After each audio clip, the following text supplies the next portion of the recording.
In this congregation, we have to talk to one another. Tell your brother, your sister next to you, tell her, ain't nothing wrong with you. You just need another dip. Yes, tell your other neighbor, ain't nothing wrong with you. Your soul just needs another dip.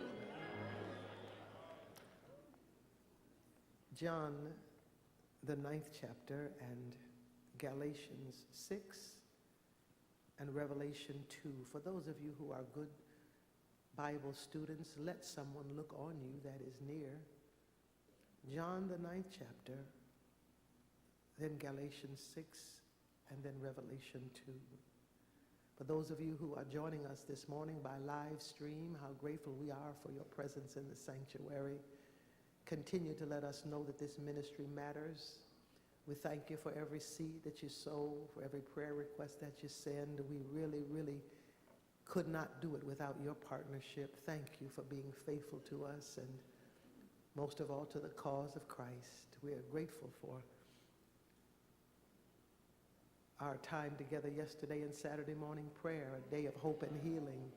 Thank you, Elder Bass, for your leadership. Thank you for praying one and all. Thank you, because we got good news. Elder Mazine was critically ill in the hospital in Dallas, but she's out now.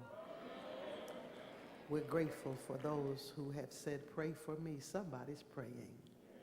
And for that, we're grateful. John 9, and now as Jesus passed by, he saw a man who was blind from birth. And his disciples asked him, saying, Rabbi, who sinned, this man or his parents, that he was born blind? Jesus answered, neither this man nor his parents sinned, but that the works, somebody say the works, of God should be revealed in him. I must work. Would you say work? The works of him. Somebody say works. Of him who sent me while it is day. The night is coming when no one can work. Galatians, the 6th chapter, and the 9th verse says this. Let us not grow weary while doing good. For in due season we shall reap, on condition if we do not lose heart. The old King Jimmy says, let us not grow weary in well-doing, because we shall reap if we don't faint. And Revelation, the 2nd chapter and 1 verse of scripture in verse 10 says, do not fear any of those things which you are about to suffer. Indeed, the devil is about to throw some of you into prison, that you may be tested. And you will have tribulation, 10 days. This is the point. But be faithful unto death, and I will give you the crown of life. He who has an ear, let him hear what the Spirit says to the church. He who overcomes shall not be hurt by the second death. This is the word of the Lord. Thanks be to God. Touch your friend as you go to your seat and just tell them, don't get weary in the work. Don't get weary in this work. Don't get weary in this work. John 9 and 4, I must work the works of him who sent me while it's day. I must work. The 3 introductory words in that text begin to set a platform for us all who mean to be faithful unto death. I, somebody say I. It means that there must be a very personal and private response to what God has called us to do. I must work. You get weary if you look at other people, but I must work. Sometime you will have to do this without company and without encouragement. Am I in here by myself? But I must work. One of the ways to stay faithful is to make up your mind in the very beginning of your commitment to God that it's not my brother, not my sister, but I will say yes to God.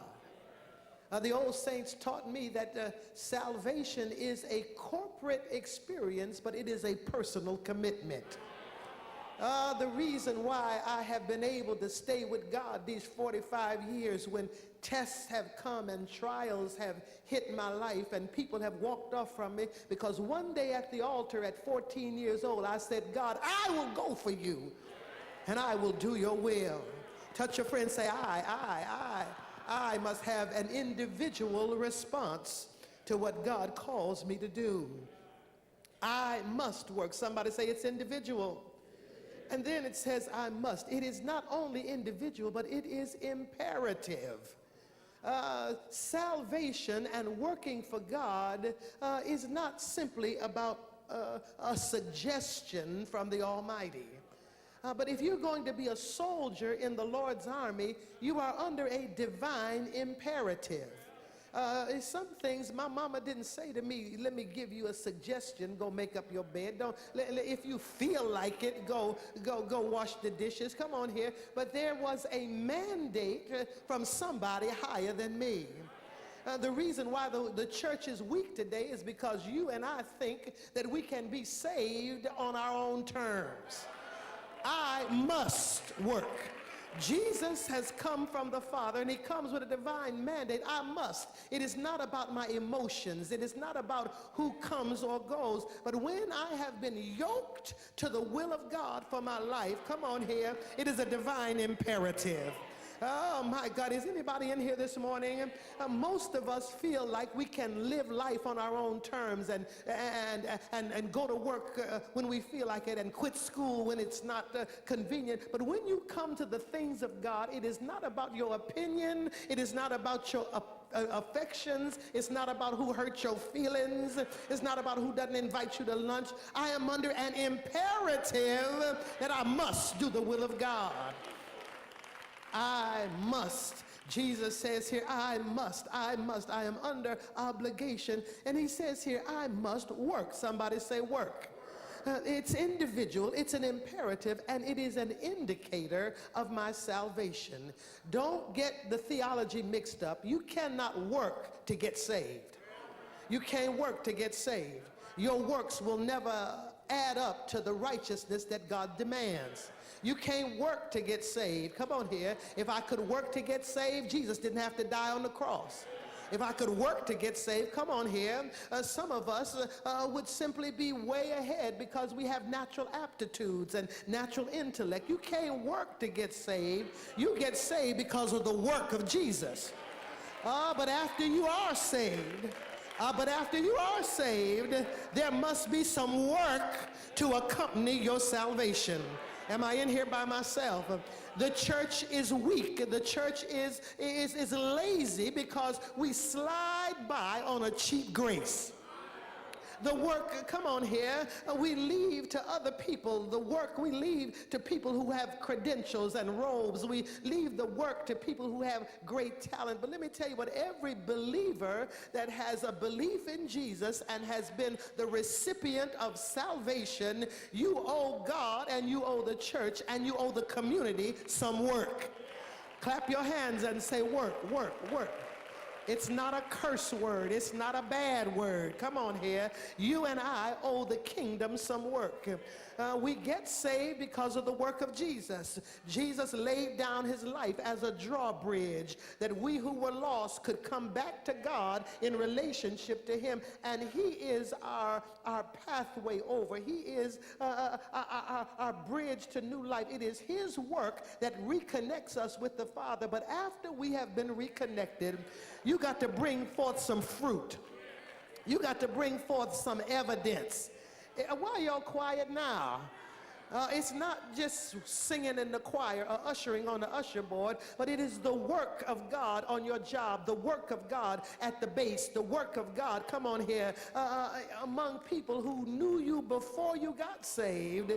It is an individual, it's an individual calling, and it is an imperative from one higher than us, and it is an indicator of my salvation. For the Bible says, you shall know them by their fruits.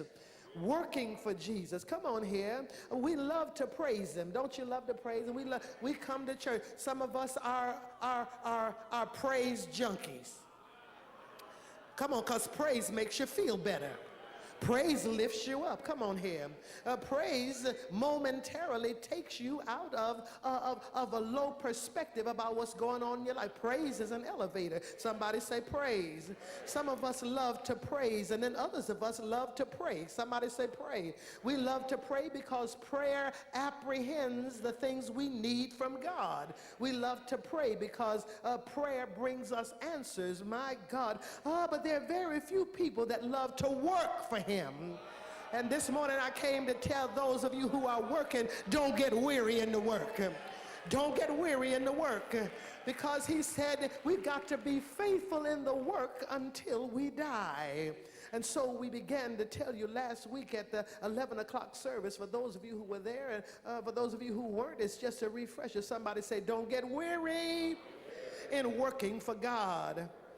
Tell yourself, say self, I'm talking to you now. Don't get weary in the work of God.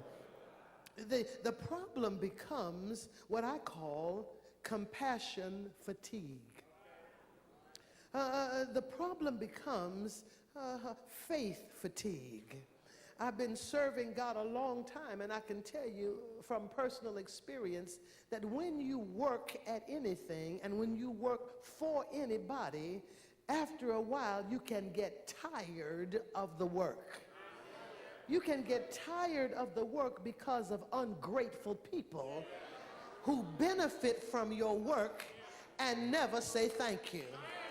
You can get tired of the work, come on here, because you pour your energy and your prayers and your teaching and your sacrifice into your children, into your mentees, into the people that you work for. You can pour it in, and after a while you look up and wonder if your work has made any difference, because it seems that you're pouring work into buckets with holes in it. And you can end up one day with compassion fatigue. You can end up with love fatigue. I love you, I care about you, but after a while, I'm tired of you. Oh, I guess I'm in here by myself. I just get compassion fatigue. I've been pouring myself into the marriage. I've been pouring myself into the children. I've been pouring myself into raggedy family relationships. And after a while, I get tired of working on it. But I came to tell you, you cannot get weary in this work, because the reward only comes by being faithful. Somebody holler, all the way. And so we must have people on our work team. Tell your friend, say, it's an individual calling, but you can't really do this for the long haul by yourself. You got to have a team. You got to have a connection so you can keep encouraged in the work. Now, you can tell my voice is struggling a little bit, so if you'll say amen, it'll accelerate the sermon and I'll be finished fast before my voice gives out. Amen? There must be people on the team. Now, Jesus passed by. He saw a blind man from birth, and his disciples, somebody say his disciples, Everybody needs a team, and on Jesus' team, even so, his disciples asked him, man of God, who sinned? Who sinned that this man was born blind? The first thing you need to do when you're going to work for God is to keep a team around you with the correct suppliers on your team. If you're going to work for Jesus for the long haul, first of all, you and I must have on our team what I call clarifiers. Would you say clarifiers? Jesus has on his team, and they want to know who sinned. You see, when you work for God, you got to have people around you that help you think right. In this text, there are people who automatically want to blame the victim. They want to blame who sinned, whose fault was it? You cannot work for God long with an attitude of blame and judgment.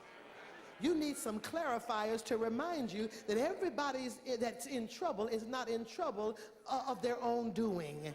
You got to have people around you to remind you, because when you get tired of people and tired of working for them, immediately your attitude can change and get real stinky. What's wrong with him? How come he can't get better? Why don't he pull himself up by his own bootstraps? You got to have some clarifiers on your team so you don't start to blame the victim. Oh, come on here. When you get tired, your attitude gets stinky. When you get tired, come on here, your attitude gets funny. Yeah. And you will begin to find blame on the people that you were sent to help. You got to have clarifiers to remind you that sometimes people who are in trouble are not in trouble by any doing of their own. Got to have sometime I need the saints to clarify me, because sometimes I'm getting ready to say, tell them all to go jump in the lake. No. They're in trouble by no doing of their own, but that the works of God might be manifest. Sometimes people are just in trouble. The devil has hooked them. The devil has terrified them. The devil has put them in ditches. But it is that the work of God might be manifested. If you're going to keep on working for God, every now and then you need a clarifier to tell you, get your head together, get your thoughts together. Am I in here? You cannot work for God with blame, because blame always clouds love.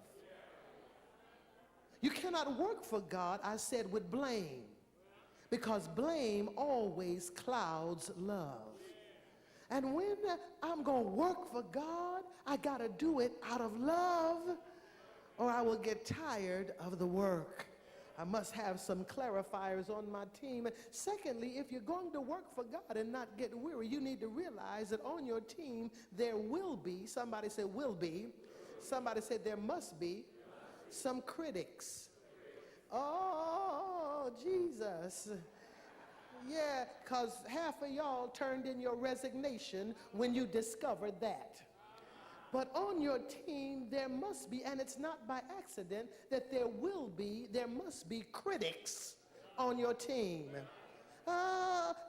You quit the church. You left and went down the street to somebody else's church. You decided that there was no love at New Creation because you got criticized in the work you were doing. May I tell you, get a hold of yourself. Let me clarify something for you. That there will always be critics when you try to do good. That's why he said, don't get weary in well-doing. You're going to reap if you don't faint. But critics come to make you lose heart. You're going to have some critics on your team to help you be clear about your resolve to keep serving God. You need some critics, because a critic will always tell you what your friends won't. A critic has a way of always having a rebuttal, always having a better way. I was trying to help somebody one season in their spiritual growth, and everything I said to him, it was a yes, but. Yes, but. Yes, but. And after a while I said, yes, but get your butt on out of here, because I can't talk to you. You got a critical attitude. You got a spirit of criticism. I can't help you. But the Lord had to correct me, because I need some people around me, because your critics keep you sharp. Your critics, I said your critics will keep you sharp.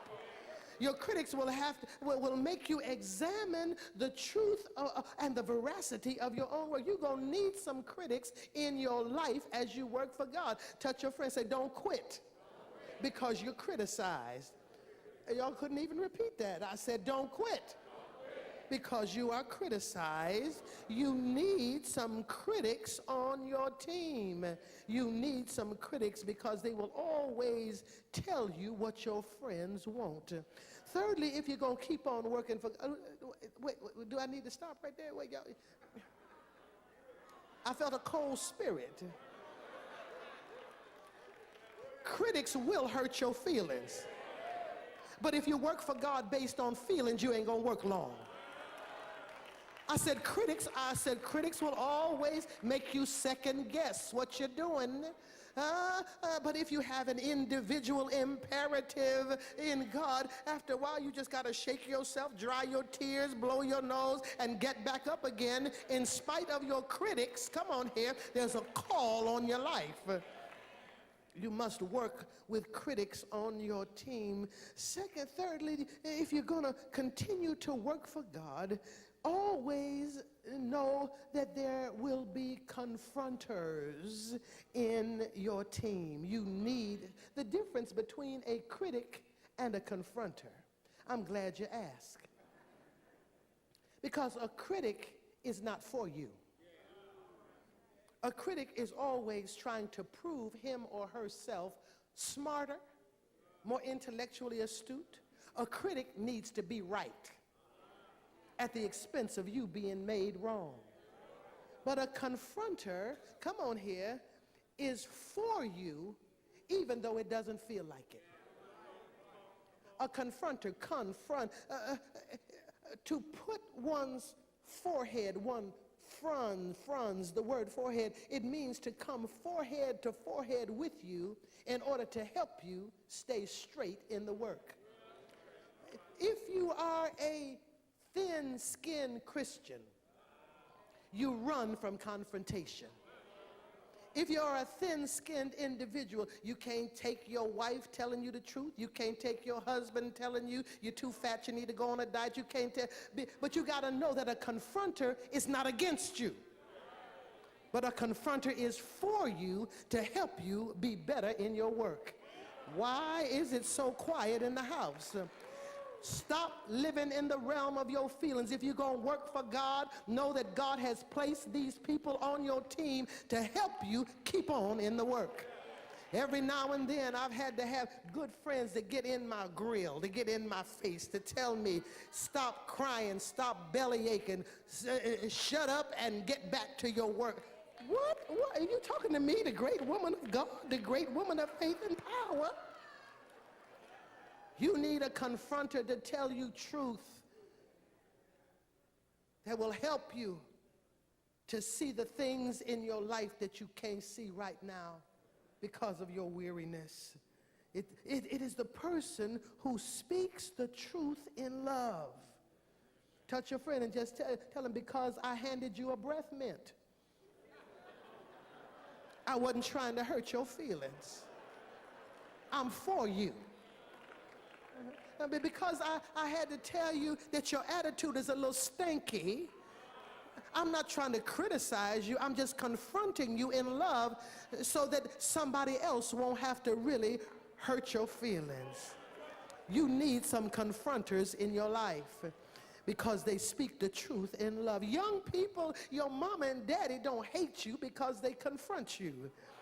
They're trying to save you because those of us who love you confront you in order to benefit you, but the policeman don't love you. The prosecutor don't love you. And they will confront you to punish you, not to help you. Don't get mad at the preacher. Don't send me an email. Don't put me on Facebook saying that I'm being mean to you. You better hope that this word confronts you while you're in a place of safety, so you can grow up into God in all things. You need somebody to say, I need a clarifier. Help me think right. I said, say, I need somebody to help me think right.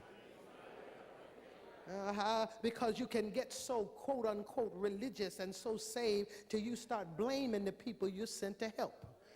You start judging the people that God sent you to uphold. I know it's quiet in here, but I'm talking to you. Because when you don't have a clarifier helps you to say, how dare you judge the alcoholic and you just came out of drugs? How dare you judge the homosexual and you know you was a serial fornicator just last week? You need a clarifier to help you think right. Why did it get quiet in here? You will blame the very people that you are sent to help if you don't have a clarifier in your life to help you think right. And then you need a critic in your life because the critic will tell you, thank you for the offering, brother, thank you, flow. A critic will tell you what your friends want. Even though they're not for you, you need to pay attention to what they say to you. And then you need to learn who to ignore after they get finished talking. You need a confronter to tell you the hard truth. And then fourthly, you need some comrades. You need some comrades in your life because comrades fight for you. You can get so weary in this work. And weariness will, as I said, will pervert your attitude. And it'll make you, instead of a loving Christian, it'll make you a fighting Christian.